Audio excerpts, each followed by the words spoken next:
সকালের শান্ত কাশিতে মহাদেবের আশীর্বাদ নিয়ে দিনটা শুরু করলাম। অনলাইনে আগে থেকে রুদ্রাভিষেক বুক করা ছিল। মন্দিরের পবিত্র পরিবেশে স্নান সেরে পৌঁছে যাওয়া, তারপর কিছু ছবি তোলা, সব মিলে এক অদ্ভুত প্রশান্তি।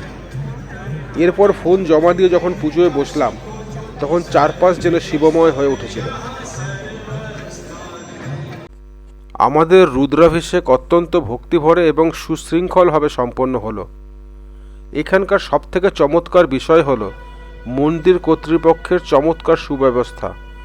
মাত্র 450 টাকার টিকিটে তারা একজন অভিজ্ঞ পুরোহিত এবং পূজার যাবতীয় উপাচারের আয়োজন করে দেন। আমাদের শুধু আলাদা হয়ে 500 টাকা দিয়ে 5 লিটার দুধ সংগ্রহ করতে হয়েছিল।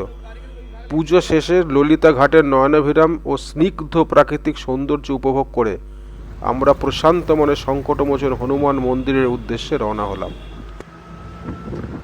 আমরা বারাণসীর অত্যন্ত জাগ্রত ও পবিত্র সংকটমোচন হনুমান মন্দিরের সামনে পৌঁছে গেছি।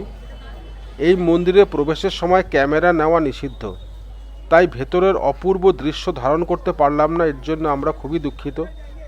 এখানে হনুমানজির বিগ্রহ তার আরাধ্য প্রভু শ্রী রামচন্দ্রের মুখোমুখি বসে আছেন। এই দৃশ্যটি অত্যন্ত বিরল ও গভীর ভক্তিভাবের প্রতীক।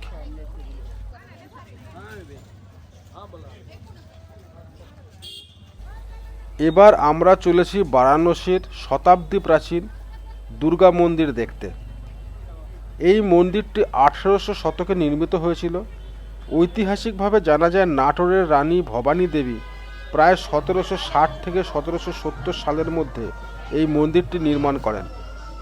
অর্থাৎ মন্দিরটির বয়স প্রায় 250 থেকে 260 বছরেরও বেশি।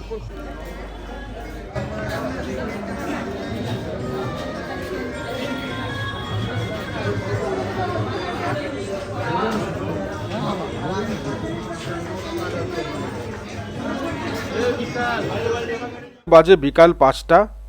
আমরা পৌঁছে গেছি দশাশ্বমেধ ঘাটে গঙ্গা আরতি দেখতে। এখানে মাথাপিছু 200 টাকা করে নেওয়া হয়, আর নৌকোয় বসে আরতি দেখার সুন্দর সুযোগ করে দেওয়া হয়। আমাদের সঙ্গে তোমরাও উপভোগ করো এই মনোমুগ্ধকর সন্ধ্যা আরতি।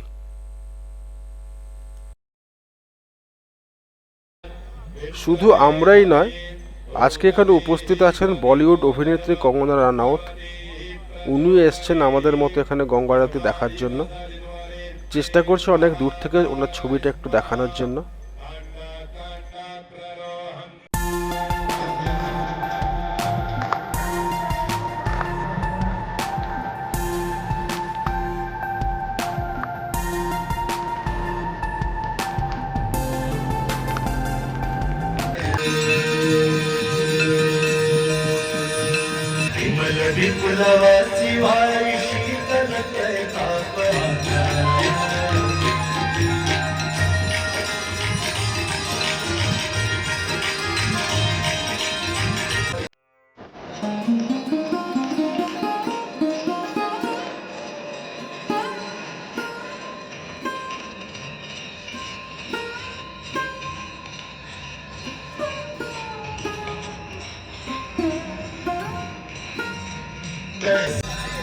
আজকের মতো ভিডিওটা এখানেই শেষ করছি। আমাদের এই ভিডিওটা পুরো দেখার জন্য অনেক অনেক ধন্যবাদ। শুভরাত্রি।